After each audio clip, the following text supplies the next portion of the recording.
how can we recap that game? Well, let's try. It's not going to be easy, but let's try.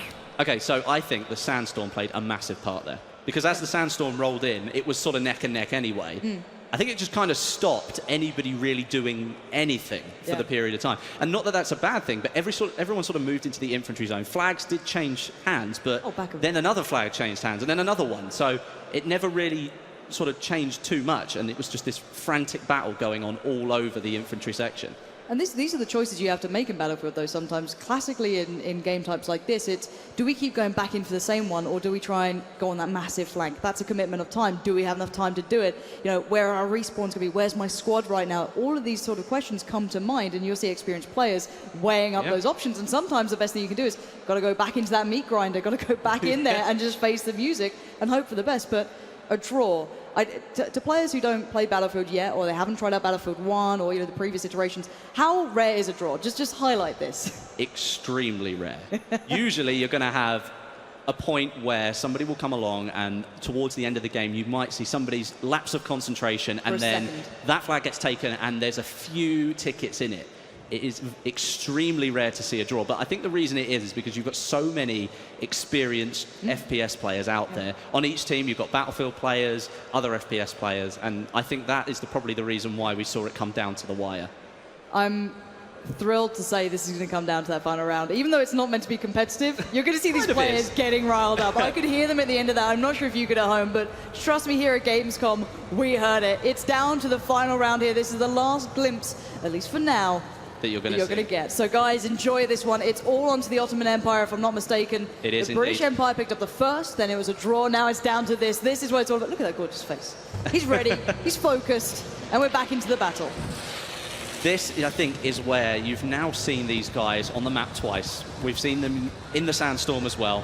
They kind of know everything that there is to know, at least at an entry level now, of what's going on in this map. So you might see some more maybe risky plays in the final round, especially if the Ottoman Empire do have to take the win. Then maybe they have to take some risks in order to try and get a few more flags than the British Empire. Yeah, they're going to have to get off their high horse and get into the battle. Here are the puns. You just love the puns. I'm just going to keep throwing them out now. You know what I mean? Like this is my life. Horse puns. I haven't really trained ones yet, though. One thing I will point out whilst we look at the screen here, we look at actually these Jeeps. It's rather interesting. The armoured vehicle has access to mines that come out. That was a rather funny killer. Oh my God! It happened again. Yeah, the armoured vehicles have access to mines that can be dropped out at the bottom of the vehicle. Ooh, something that have we seen that yet? Well, listen to this. One of the players earlier on today tested to see whether those mines would damage the armoured train. Now, the only way that you can damage the armoured train with a mine is that you have to put the mine on the tracks. You can damage the train with the mine. See, these sort of mechanics is what I love about this, is you see players working out new aspects, and burn, baby, burn. You're seeing the fire coming out, and there's just charcoal everywhere.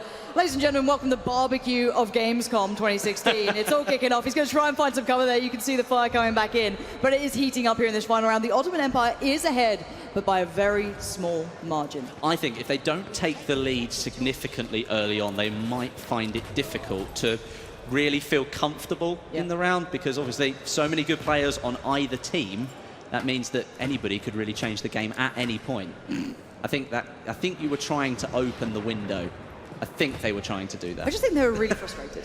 You got to take it out on something, and that window was there, and you're seeing the movement. Now, Anderzel is good at this. I don't want to hype him up too much, but he should be nailing this one, and that's going to be a double if I've ever seen it. He's got to follow up. The pistol comes out. He goes for the melee, doesn't need it. Vikkstar just got punished, and now he's in a good position with this rifle. Another is he going to go for the third? Ammo guy, turn around, please. The charge. Oh, my word, that is sick. Anderzel, you are doing the damage. You're doing the work, and that is what we will be seeing this morning. There we go. The celebratory, he promised. Celebratory victory crouch. Is that what you call it? I think that's probably what we should call it now. Technical term. He did promise he would do that if he did something good. So, at least he keeps up to his promises. But let's see how the landscape is now evolving. What are we seeing at the moment here, score-wise? Who's in control? Who's in the lead? Well, like I said, if the Ottoman Empire didn't take an early lead, which they have, they might struggle to hold on to this one, but they are now double ahead of the British Empire, in a comfortable position at the moment.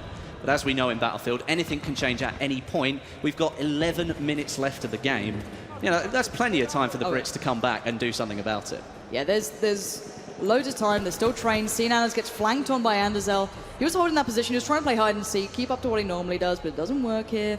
Anderzel's onto you. He's got things to do, and now he's going to follow up some more. Not going to get it that time, though. He gets shut down in the end. That's what we wanted to see there. A little bit of a, you know, he's got to be reminded that he's human at this point. But still, let's take a look at how the landscape's evolving as well, because this is another factor here that, you know, the cover that once stood will be taken away, and already that train station is looking worse than King's Cross at this point.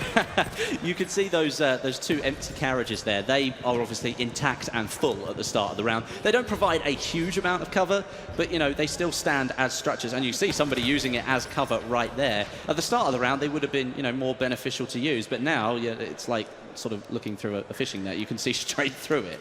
Oh, that horse isn't going to be in a good way. Oh. Lovely covering fire. Let's see if the sniper can do anything. Trying to do the lead here on the sniper with the travel time. But look at the serpentine from the other player. They're going to see those bullets, you know, the tracer fire coming in. They're serpentining like a madman. He's now... He was using some of that smoke as cover as well. Not sure he knew that, but the sniper couldn't see through it. He's just a genius. Next like, if level I run gamer. over here, he'll never know.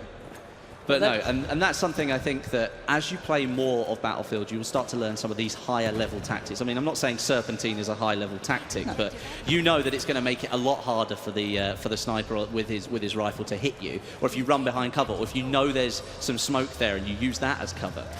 Well, especially on maps like this, there's things called silhouetting, and it's more classical to maybe even other games, but you do see it in Battlefield on occasion. But here, on this sort of environment, you're going to see that very arid terrain in the background. If you silhouette over the top, if your player, the complete body, shows up against, you know, this blue sky, you're going to be a very easy target. You've got to run against those defilates, you've got to use the terrain to your advantage, and you're going to be seeing these guys trying to make a mad dash towards that C point, try and get back over there, but there is no rest for the wicked. There is not. I mean, we're seeing a lot of action on this map around the infantry zone, and something that we haven't seen, and I don't know, maybe this is just the people that are playing, but we haven't seen a huge amount of footage of the middle of the desert objective, the E point, and that's something that maybe we could get a good look of later. I'm not 100% sure. It would be nice to look at that, just so that you guys at home can have a good overview of the whole map.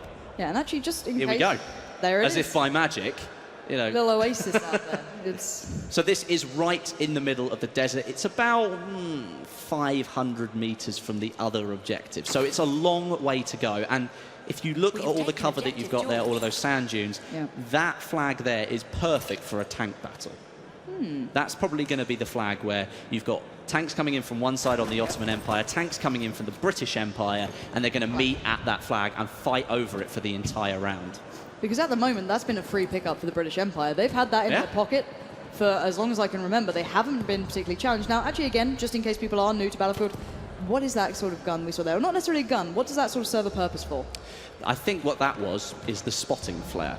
Now, that is available to the Scout class as a gadget. And if you pop it up over an objective or anywhere in the map, it will show up the enemy locations on your mini-map. It won't show them up on the screen in front of you. It will show them on the mini-map. And that's obviously a very helpful tool for not only you, but the rest of your teammates who are in that location. And obviously, they've then got to go and find that person. They could be on the third story of a building, or they could be on the bottom. You don't know, but you have a general idea where that person might be. All right, so let's check it back with the tickets, how the whole battle is now evolving and going forward and how it's got to this point. The Ottoman Empire is actually in the lead. Yeah, they're in the lead. Not by much. Their lead is not as big as it was. The British Empire have reduced it somewhat, and now the armoured train, I believe, has been given to the British Empire. So the Behemoth is going to the team that are losing currently. They're only 10 tickets behind, which is not a massive amount, but could that armoured train just sort of be the key to push them back into the lead? Well, let's see if it, for one, helps them stabilize having control over the train station as a capture point. That's what I'm looking at, is how much does it feed into it. You can see the train station is going back and forth here. The snipers, though, are looking in their direction. You know that this cover is absolutely vital for Anderzel. He's going to be playing this as best he can. Deals that was when he used a tiny little box to defend himself from a player on a horse. That was absolutely fantastic. That there was a really good piece of use of cover. There we go. Now the horse. See the horse? Oh, see the horse is just there. It's ready for anyone else to take. And you can actually see that on the map itself as well, can't you? It shows up as an icon, so you know where they're available if someone's on them or not. It shows up as, I think it's a little horseshoe, isn't it? It shows up on the mini map in the bottom left-hand corner. Now, the armoured train, as you can see, is on the right-hand side of your screen up at the top there. You can see it started to take damage already, coming down to about 80% health. It does have a massive amount of health, but like we were saying earlier, those explosives will do quite considerable damage against it. Looks like we're using the rocket gun here. I don't know if we're near the train at this point, because the rocket gun would be a really effective tool to use against it. Yeah, I've seen Drunks trying to do that before when I think it was, shoot on the other foot, but I don't think he needs to be doing that right now. Let's see what damage comes in towards that train. Again, let's remind ourselves, when that train did come into play for the British Empire, they're around 70, 69 points. So you can already see it has had an effect on this, but it is being countered, it's being pressured, and the Pony Line HD is doing what he does best, already coming in with the a good bout of damage there, really chipping away at it, and it's creating pressure. Yeah, definitely. I mean, if he's up in the sky all game, obviously you're going to be focusing on the other planes, but as soon as that train comes in, he's already got it in his head. He knows what he's supposed to do to get rid of it. And at the moment, even though they've had the train for about a minute or so, the British Empire haven't really done a huge amount with it yet. Well, they haven't taken the lead. That's the main thing. They've closed the gap. However, the HP is starting to dwindle. It's not looking so healthy here. They're still not getting much done. They have secured the train station point. So it gives you that as a back, a little bit of a back piece, a chest piece in your pocket almost. But if they could maybe go and capture the one all the way down there towards the west, the very deep west, that would be brilliant for them. Maybe follow up towards F. They have options available, but still 9 tickets in the lead here for the Ottoman Empire. They have the advantage, but it looks as though that one is done and done for. The smoke plumes and the train, well, comes off the tracks. Yeah, I mean, that cover's not going to be any help to anybody there. It died in a part of the map that really is just complete open desert. Yep. So that cover we were talking about earlier is just not going to be available. And if we look at the score again, the British Empire are still 10 points behind. So that train, they didn't use it effectively enough. They didn't get to the objectives. They didn't take it. And therefore, they've now lost their chance with the Behemoth. That was so close to being such a good kill. That was so close. Tag. All tag, no frag. That's not fun. That's not fun. But looking at the points under wraps right now, the one thing we'll say is it's a big difference in the way the teams are focusing this. So the Ottoman Empire is taking out the deeper points. They're going into that desert. They're going to go exploring. They're picking these points up and putting them in their back. Now, on the other side of things, the British Empire have been kind of going for the skirmish. They want to take the flags in that inner city. Now, they're not as stable to control. They're much easier to contest. Hence, well, at the moment, we're actually seeing the Ottoman Empire still in the lead. We are still seeing them in the lead. And as we know, if they don't win this round, then, all the spoils do go to the British Empire, having them won the first round and then a draw in the second round. Most unlikely of events.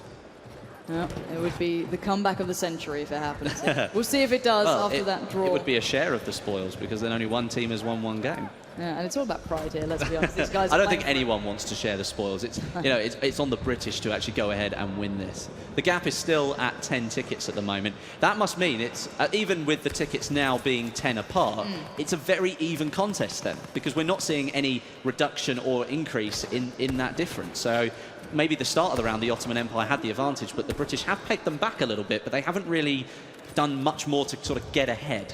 Yeah, it's one thing to even it up. It's another to keep it and then, turn it to an advantage. It's not easy to do it. You have to weather the storm, not just once, but the reinforcements when they come through, take down these squads back to back, and the horse mounting looks awesome. That was a lovely animation. That was great. Really cool. I was just like, I haven't got time to sort of get on it properly, so I'm just going to jump on it. And it looks like the weather again is turning here. You can see that sand being pushed across the screen. It's not a clear day, let's say, here out in the desert. It's getting a little bit hectic. Now, last time, actually, it did help out, for some reason, the British Empire. I don't know why. That seemed to help them a little bit more. Who knows? But already not going to go well there for one of the players. But this is very, very close at this point. I can't see the storm coming in. It just looks as if there's an increased amount of wind, which is kicking up some of that dust, making it a little bit harder to see at longer ranges. But let's take into account what we're seeing right now. Finally, we have the British Empire actually taking more flags than the opponent. They did for a little while. They had 4-3 and a little bit of a contest between the two, and already a little bit of a fly around here. Looking to see what happens. And Drunks, again, going to try and find some sort of work. Suppressing fire going to come through. He knows he's got to kind of pace himself with that sort of firing range, but his teammates are going to do the job for him. And at the moment, the Ottoman Empire is still in the lead. The British have reduced the ticket difference now to about 8, which means they've made a little bit of progress. But with only, I think that's 1 minute and 48 seconds now, that's still a rather large gap to have. But the British Empire do have control of 5 of the 7 objectives. This could be it. This could be enough. You can see, even in the chat there, cap flags. They're trying to get these guys, stop taking the needless battles, get on those points, get those flags in our favor because we need this right now. The kills don't matter like they do before, not to the same extent. They don't affect those tickets like the flags do themselves. That gap is closing. We're down to 4 here. We are Westy, down to this 4. is going all the way again. We've got 1 minute and 20, and the gap is now down to 4, sometimes 3 tickets when looking at all 7 on the screen. It's so unlikely to even get 1 draw, but could we see the possibility of 2 draws in a row? 4-3 again. Now that's the British 2. Empire has the upper hand. Now back Oh up to my 3 word. again. And B's being contested, so that means they don't get the points for it as they would not at the having moment. 3. No. So again, this is going to come down. What's the time they have right now? We've got 55 seconds remaining. The fire's gap coming is out. 2 tickets. Look at these tickets. They are closing in again. This is down to the wire. This could be a 2-0 for the British Empire. If they pull this off, it would be the comeback of the century already. Not what you want to be doing with that gas mask. There we go. Put it on. Get into cover. And Oh, dear. oh my word. What are you doing? That was a big mistake. That was not good. We are down to the last 30 seconds of the game. The tickets are still just a gap of 2 or 3, depending on what flags are being capped. If we can look at the flags on the screen, you've got 4 of them on the British Empire, 3 of them over with the Ottoman Empire, and lots of them being contested all the time, which is why I think we're still seeing the gap. It's down to 1. 1 ticket. 10 seconds to go. This is what it comes down to. We need to get into the game to see this. 9 seconds, 8. The music's kicked up. The Ottoman Empire is in the lead by 1 ticket right now. The British Empire need 1 more. It's even. It's even again. It's even. We've got another draw. Oh my God! No, they got the victory. Victory. It ticked over. It ticked over in the final moment. Oh my God! I'm still not sure what happened. As if that just happened. As if that just happened. We need to see on our screen what actually happened there. We need to see the end of it. Because we switched over to a different feed. I didn't see what actually happened. No, I didn't see who won. Final screen. What have we got here? We need to see the tickets. Oh my gosh, we need to see that. Yeah, can somebody actually tell us who won that? Please Because we tell us don't who know. won that one. Are we Oh going to my do? word. Are we going to do one more? Is this what's going on? Are we going to do one more? All right, guys and girls, it's not over yet. We are locking in and loading in for one more. Are we doing one more? I do believe so. I think we're I think doing that's one what's more. happening. Let's see. Okay, I'm just Okay. going to find out what's going on because